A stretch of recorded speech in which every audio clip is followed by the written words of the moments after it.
Wow, these lights are bright. See, Elon, you know, a lot of times you say things, me or you, and they edit them. So I noticed this panel description was a conversation with Elon Musk. The real title of this panel was How to Save the Human Race and Other Like Topics, a conversation with Elon Musk. And so before we begin, Elon, I thought we might want to go back in time 11 years when you were sitting on this stage. Yeah. That's hot water, and this Okay. is regular. You can take your choice. All right, sounds good. Okay. So 11 years ago, Elon was talking about the things that will have the biggest impact on the future of humanity that he was thinking about in college. And so let's run that video of almost 11 years ago to today. I guess, when I was in college, I thought about things that would most affect the future of humanity, and there were 3 areas that I thought would have the biggest impact, and those were the internet, sustainable energy, of which solar power is the production side, and electric cars the consumption side, and then humanity becoming a multi-planet species. And so we cut that short, but there was 2 others you talked about. One was modifying the human genome. Yeah, I'm not saying we should. I'm just saying that's the thing would really affect the future. And next, AI. So a lot of people weren't thinking about these same 5 things when they were in school, particularly humanity on multi-planets at that time. Well, sci-fi was certainly thinking about it, but I think at some point we want to make science fiction not fiction forever, and so like let's make life multiplanetary and be a spacefaring civilization, be out there among the stars. I think there are things that like you have to be excited about the future. Life cannot just be about solving one problem after another. There have to be things that really sort of move your heart and that make you excited to wake up in the morning.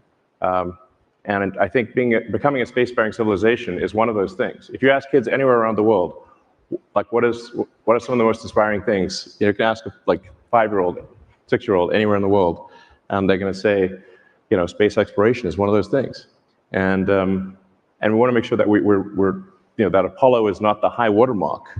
In fact, you mentioned at one point that you wrote a letter offering to run the Apollo program, I believe. Yeah, but you would have done a fantastic job. But the point is that the Apollo program was something that was inspiring to everyone around the world. And we don't want the Apollo program to be the high watermark of human exploration. And I think you want to have some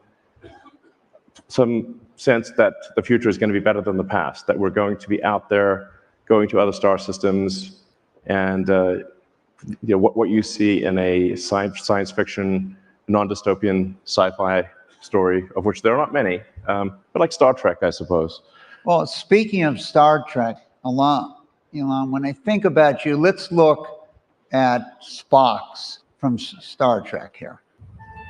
Space, the final frontier. These are the voyages of the Starship Enterprise. Her ongoing mission, to explore strange new worlds, to seek out new life forms and new civilizations, to boldly go where no one has gone before. So when I think about you, I think about Spock and Captain Kirk, and you're going to take us to places we've never gone before. Yeah, that's the idea.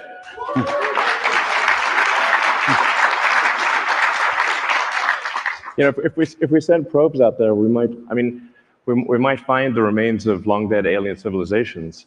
If physics is correct, the universe is about 13.8 billion years old. Earth is about 4.5 billion years old. But at 13.8 billion years, a civilization that even lasted 1 million years is 3 digits past the decimal point. And if you consider human civilization, I date it from like the first writing. So that first writing was the ancient Sumerians, archaic pre-cuneiform, around 5,500 years ago. So that is 1/millionth of Earth's lifespan. That's how long writing has existed. So if we were to last, if as a civilization for 1 million years, that would be incredible. And we would actually probably be in every part of the galaxy. So this causes me to think that, well, where are the aliens? It's the Fermi question. You know, the great physicist, Italian physicist Enrico Fermi, he's like, where are they? Now, a lot of people think there are aliens among us. Well, there was that movie, Men in Black. Yes, You know, they yes. told us they're among us, and Elvis really went back to his own planet. Yeah. Well, I mean, really, a lot of people think there are aliens, but I get asked that a lot. And for some reason, a lot of the same people who think there are aliens among us don't think we went to the moon, which I'm like, think about that for a second. You know, so, but I think I would. I mean, if I've not seen any evidence of aliens, and SpaceX with the Starlink constellation has roughly 6,000 satellites, and not once have we had to maneuver around a UFO. Okay, so we were like, hey, what's that? Is that an alien? Has occurred never. So I'm like, okay, I don't see any evidence of aliens, and I look at it. And if somebody has evidence of aliens in a, you know, that's not just a fuzzy blob, then I'd love to see it, love to hear about it, but I don't think there is. So, which is actually reason for concern, because you could, if any civilization in the Milky Way in our galaxy were to last for 1 million years, even with a speed of travel that's far below the speed of light, you know, like a few % of speed of light, they could easily have explored and colonized the whole galaxy. So they haven't. So why not? I think the answer might be, or perhaps probably is, that civilization is precarious and rare, and that you should really think of human civilization as being like a tiny candle in a vast darkness, and we should do everything possible to ensure that that candle does not go out.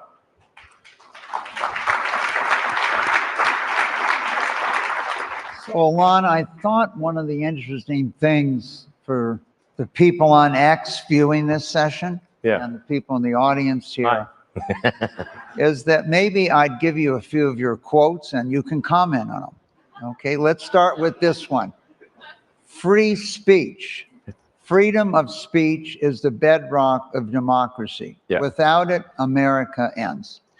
Yes, it's obviously not possible to have democratic elections if people do not have access to the information that would allow them to make the right decision on a candidate or a party. So if speech is constrained in a fundamental way, you just can't expect people to make the right decision or an informed decision, because they are prevented from being informed. I think it's a very foundational element, and it's, you know, I have to say, like, why is freedom of speech the First Amendment? Is because people came from countries where if you spoke freely, you would be imprisoned or killed. That was why they were like, you know what, we should make sure that we got that one. And remember that time when they tried to kill us back in the other country, just for saying we didn't like a political candidate? Well, let's make sure that's okay in America. So, and so actually in a lot of parts of the world, you know, you can't really say, most parts of the world, you can't really say what you want to say without some bad consequences. So, and sometimes people forget, like, why is the Constitution there? The Constitution there is to protect the people from the government. So, like, it's to make it hard to change things. That's why the Constitution exists. Don't forget about that. Like, let's try. Don't take it for granted. Let's try the next quote. Yeah. The fundamental error of socialism is shifting capital allocation from highly effective entrepreneurs to astonishingly ineffective government. Right. I think we'll find hearty agreement in this room.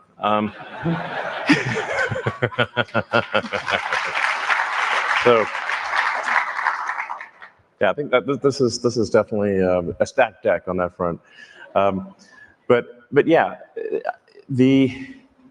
you'll hear this sort of argument like, oh, we shouldn't have some greedy corporation do it. We should have the government do it. I'm like, well, actually, the government is just a corporation in the limit. So if the government is a corporation with a monopoly on violence. So if you're unhappy with a commercial corporation doing it, you should be actually very unhappy with the government doing it, since it is simply a corporation, the most corporate thing. You can actually easily get more sway in a company than you can, the outcome of a company, than you can in the government. Everyone's experienced this going to the DMV. Have you said, like, do you want the DMV at scale? Probably not. Okay. All right, The government is the DMV at scale. let's try another one. Discrimination on the basis of anything other than merit is wrong. Yeah, I think we do need to have a merit-based system, because as soon as you go down the path of you're going to discriminate on non-merit-based, then where do you stop? So yeah, I think we need to be as rigorous about merit as possible. And while it is, to me that seems like it's a foundational thing. So again, I also think this room is probably supportive of a merit-based situation. But yeah, that is, yeah, I think we should be, not discriminating on anything other than merit. All right, good. I'm happy you agree with yourself. Yeah, okay. Exactly. I'm like, wait, who is this guy? He really sounds great. All right, so let's look at the next one. Regulation and regulatory consistency. Like Gulliver, tied down by thousands of little strings, we lose our freedom one regulation at a time. Yes. So this is actually a very important point that I think is not talked about enough. That laws and regulations are immortal. They don't die. Humans die, but laws and regulations can last forever. So if year after year there are more laws and regulations passed and more regulatory bodies created, eventually everything will be illegal. And that's why you see the California high-speed rail has made a tiny section that doesn't even have rail on it, for, I don't know, several $1 billion. Because everything's, at this point, California has made almost everything illegal. So you can't make progress. Now, historically, what has cleared away the cobwebs of regulation has been war. Now, we'd prefer not to have a war. So in order to have civilization function without war, you have to actively eliminate laws and regulations. So you have to have basically a garbage collection process for rules and regulations. That is necessary. Otherwise, you get hardening of the arteries, and over time, nothing can get done. The most poignant example that I can think of that happened this week was the sad picture of the California high-speed rail, which is, it's just billions of dollars spent for practically nothing. But it'll only get worse year after year. So we must have a regulatory sort of clearinghouse, garbage collection process. This is essential, or civilization comes grinding to a halt. Well, we used to have sunset, that regulation would sunset. Unfortunately, it's rare today. Yes. All right, let's talk about education. The more you can gamify the process of learning, the better. You do not need to tell your kid to play video games. No. They will play video games on autopilot all day. So if you make it interactive and engaging, then you can make education far more compelling and far easier to do. Yeah. So the way education works today is really much like it's like vaudeville. Before there was radio and TV and movies, you had vaudeville, where every town would have their town troupe, the sort of acting troupe, and that would be kind of that would be the entertainment. So in a big city you'd have much better players than say in a small city, but then along came movies and TV and then you say and video games where you take the smartest, best people in any arena, like whether they're acting, writing, directing, special effects. You spend tens of millions, sometimes hundreds of millions of dollars creating a great movie or a great video game, and you make it as compelling as possible. Now that crushes vaudeville, crushes. Like imagine you're not in New York, imagine you're in Bakersfield, okay?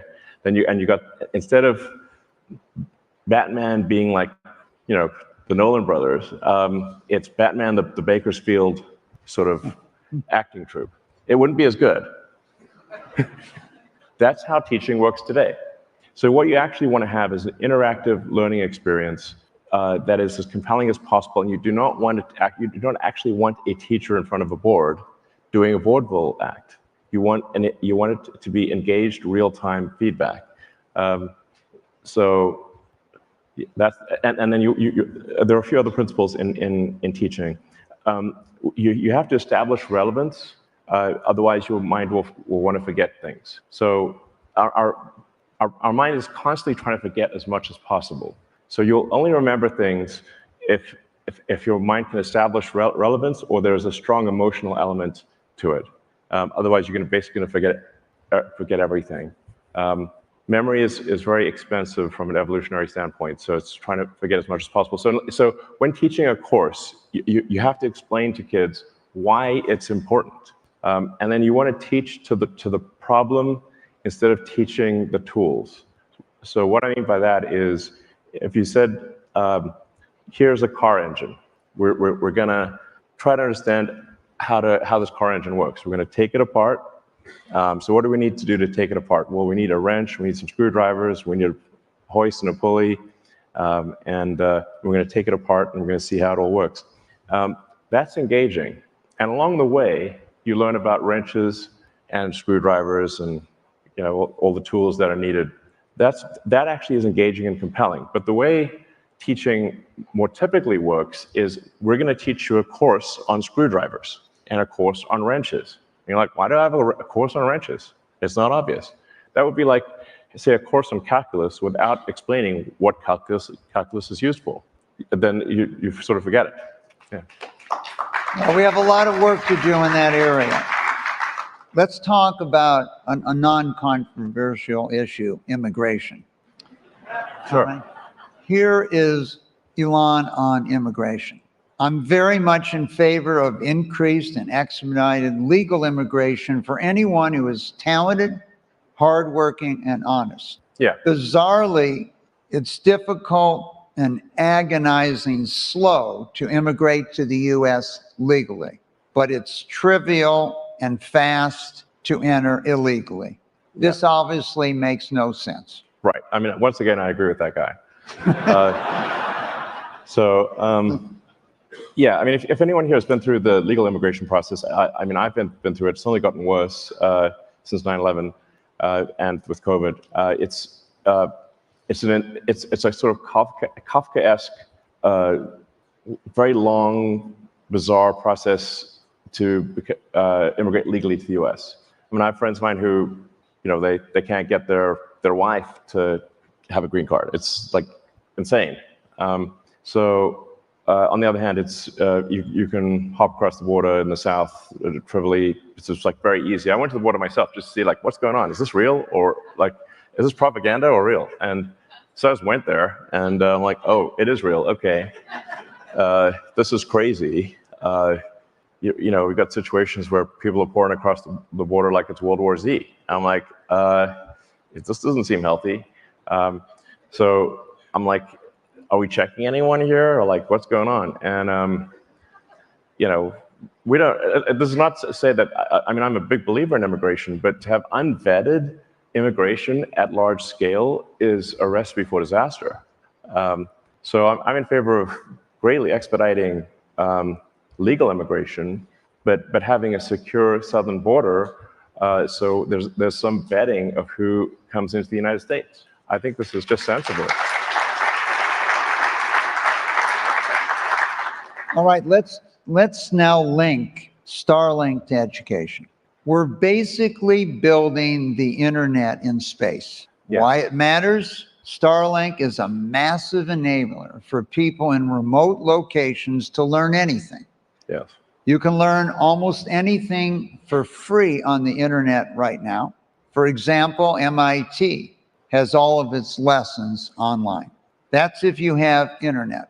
If you don't, you're limited to books. It might be the #1 technology that improves people's standard of living around the world, Starlink.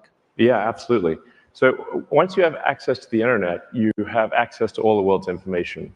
But if you don't have access to the internet, or it's too expensive or low bandwidth, then you cannot access the MIT lessons, you can't access all the information, and you can't sell the goods and services that you produce. So internet connectivity, I think it might be certainly a candidate for one of the things that would do more to lift people out of poverty than anything else, because they can now sell their goods and services, they can learn anything, but without connectivity they cannot. So I think Starlink will actually like move the GDP of countries. Like it's going to be that kind of thing.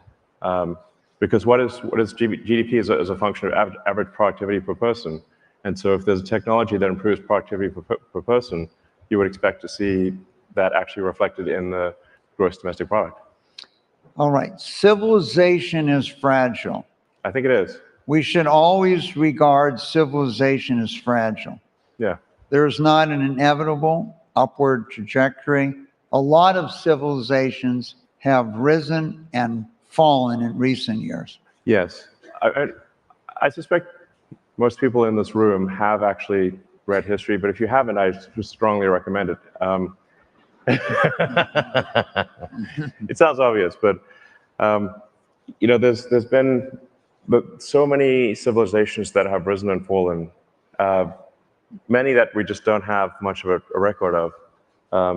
Like I mentioned, the ancient Sumerians, their language was forgotten for a long time until it was finally decoded only in the last, 200-300 years. But like it's around 1800 and something, or in the 1800s, I think. But it's been very recent. So for several thousand years, nobody understood what those tablets meant, because they were the ruins of a long dead civilization. And there are many long dead civilizations. At some point, our civilization will come to an end too. We just don't want it to be anytime soon.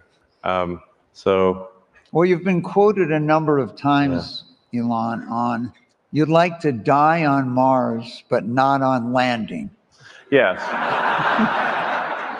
Yes, I was asked that in an interview if I wanted to die on Mars, but then I considered the corner case of dying on impact, and I was like, except for that case. You got to consider the various corner cases. So, I mean, if you're gonna die somewhere, might as well be Mars. I'd like to explore for a bit before, dying. I think we want to be a multi-planet civilization, and I think. I don't know if that's a response that's from the audience.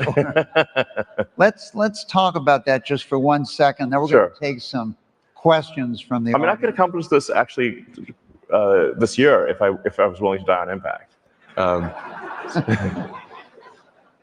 The fundamental invention that is necessary for humanity to become a multi-planet species is rapidly reusable, reliable rockets. Yeah, I was trying to sound like a pirate. But yeah, rapidly reusable, reliable rockets. Space pirates for the win. All right, here's some questions from the audience, Elon. Which one would you like to pick here? Well, I guess let me maybe just touch upon why I think making life multiplanetary is important, because I think it's one of the things that gets us past one of the Fermi great filters. So in trying to sort of explain why do we not see aliens, there are various explanations for why we don't see aliens. Like what stopped those civilizations from expanding beyond their solar system, and what were the sort of they're sometimes called like Fermi filters. Well, if you don't become a multi-planet civilization, then you're simply waiting around until you die from a self-inflicted wound or from some natural disaster like the dinosaurs. You get hit by a big meteorite or something like that. Eventually something like that's going to happen. And if you wait around long enough, the sun will expand to engulf Earth and will be incinerated. So that for sure is going to happen. Now, we've got some time before that happens. There are more near-term risks, but we want to try to get past the Fermi filter of being a single-planet civilization. Now, this is going to be somewhat cerebral to many people listening, but I think this is actually very important. We want to get past the Fermi filter of a single-planet civilization. The point is not to move from Earth to another planet and let Earth die. That's not what I'm saying at all. I want to be a multi-planet civilization so that we have planetary redundancy such that no single event can be the end of our civilization. That is the point of making life multiplanetary. So let's take a couple questions from the audience. How does AI affect and how will it affect our daily lives? AI. Aye. I mean, AI might be the most important question of all. The percentage of intelligence that is biological, grows smaller with each passing month. Eventually, the percentage of intelligence that is biological will be less than 1%. That's actually not what I mean. We just, I guess, don't want AI that is brittle. If the AI is somehow brittle, silicon circuit boards don't do well just out in the elements. So I think biological intelligence can serve as a backstop, as a buffer of intelligence. But as a percentage, almost all intelligence will be digital. So then it's like, well, what role will there be for us? I don't know. I do think it's very important that we build the AI in a way that is beneficial to humanity. And there's some important principles here, because I've thought about AI safety for a very long time. I think you want to have a maximum truth-seeking AI. This is very important. The AI should not be taught to lie. It should not be taught to say things that are not true. Even if those things are politically incorrect, it should still say what it believes to be true. The entire plot of 2001: Space Odyssey, the reason that HAL 9000 killed the astronauts was because it was forced to lie. I don't know if most people realize that. That's what Arthur C. Clarke was trying to say. Don't make the AI lie. The AI was told that the astronauts could not know the secret of the monolith, but also that it must take them to the monolith. The solution, take them to the monolith dead. And so it's very important to have a maximum truth-seeking AI and a maximally curious AI. And I think that's most likely to foster human civilization, because we are much more interesting than a bunch of rocks. So although I think Mars, I love Mars, obviously, but you could render Mars quite easily, because it kind of looks like a section of the Arizona desert. It's like red rocks.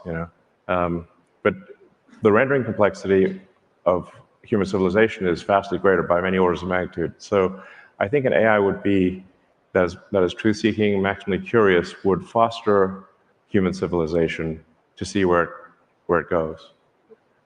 One of the questions here: can AI accelerate your efforts in space? How do you see it helping you in what you're trying to achieve?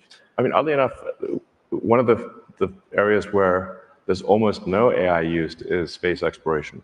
So SpaceX uses basically no AI. Starlink does not use AI. I'm not against using it. It's just we haven't seen a use for it. With any given variant or improvement in AI, there's generally, I'll ask it questions about the Fermi paradox, about rocket engine design, about electrochemistry, and so far the AI has been terrible at all of those questions. So there's still a long way to go. So let's talk about one. Here's a question that's near and dear to your heart. You have a lot of children. Yes, I'm trying to set a The good birth example. rate is down in the U.S. What needs to change so people start having more children? Yeah, so this question has troubled me for a long time, because you can look at the demographics. It's a very slow-moving ship. I mean, you know who's going to be an adult in 20 years based on who was born last year. So, if you want to, I think have a good approximation for population, really look at how many babies were born last year in a particular country. Multiply that by life expectancy. That's the number of people that will be adults in that country. That's the steady state population if birth rate remains constant. Now, birth rate is not constant; it is dropping. So you look at the second derivative of birth rate, and actually you see an acceleration in the drop in the fertility rate. Second derivative of the fertility rate is very bad. So where does this lead? This does not lead to a greater civilization. This leads to a civilization that potentially dies not with a bang, but with a whimper in adult diapers. That is a sad ending. So obviously we have countries that, like Korea, used to have a birth rate of 6. It's now 3/4. Yeah. Here's a light question for you. What do Elon, you come pick think me are up. the I'll give you a biggest? baby, says one What of do you the. think are the? That is one of the things that says on the screen. Yeah. I don't know if everyone heard that. You want to read it? It says, Elon, come pick me up. I'll give you a baby.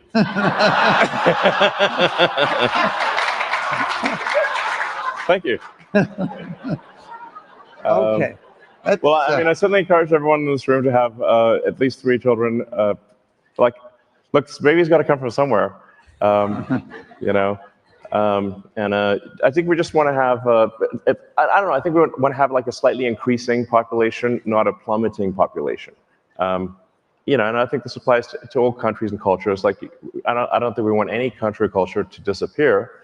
We want them to ideally flourish and not disappear. So, in fact, one of the things that is overlooked by probably most historians is the role of low birth rate in the decline of civilizations. So around, I think it was around 50 BC, Rome passed a bill to give a bonus to any Roman citizen that would have a 3rd child. So this was a birth rate was a problem in Rome in 50 BC. The Romans weren't making Romans. The same is true of ancient Greece. So there was a time from about 800 BC to 300-ish BC where the Greeks had a lot of kids and a lot of surviving kids. Like the birth rate far exceeded the death rate, which is why you had Greek cities popping up all over the Mediterranean. But then I think basically it seems to be that prosperity destroys the birth rate. So when a civilization feels like it has no meaningful external threat and is very prosperous, that is what causes the birth rate to plummet. Somewhat counterintuitively, you think, well, if you've got more resources, surely that would lead to more kids. In fact, it is the opposite. The more prosperous a civilization, and the more a civilization feels that it does not need to defend against external threats, the lower the birth rate. I'd say that, there's a lot of research on this. There's really been 3. Number one, prosperity, as you've said. Number 2, improvements in healthcare. So in 1900, half the children died on the planet before their 5th. And the 3rd was the education of women. So we've had some pretty interesting questions put up here, but let's try this one. What keeps you up at night and what gives you joy? Well, I think kids give me joy. So I probably get the most joy from my kids. I'm not saying that that's the reason to have kids, because we should have them anyway, but I certainly, kids are the greatest source of joy in my life. In terms of what keeps me up at night, I guess it's anything that's like, I think, a civilizational risk. If we're, birth rates continuing to plummet, I do think about the birth rates plummeting as being a civilizational risk. I think anything that undermines the foundations of democracy in America or elsewhere as a risk. I think anything that's leading us away from a merit-based system is a risk. I actually spend I listen to like podcasts about the fall of civilizations to go to sleep. So perhaps that might be part of the problem here. There's luckily a podcast called Fall of Civilizations, which I've listened to a few times. I'd also recommend Hardcore History if you haven't listened to that. It's a great podcast. I listen to history podcasts basically to go to sleep.